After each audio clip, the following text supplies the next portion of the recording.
Звук с гармоники как снимается? Звук с гармоники снимается динамическим микрофоном, который я держу в руках вместе с губной гармоникой. Когда я зажимаю руки,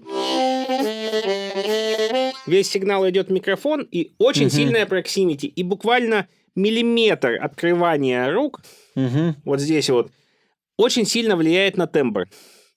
Вот. И когда руки полностью открыты, то проксимити значительно меньше. И вот так получается глухой, объемный, сильно компрессированный звук, а так он получается менее компрессированный, более яркий. И это дополнительная степень экспрессии.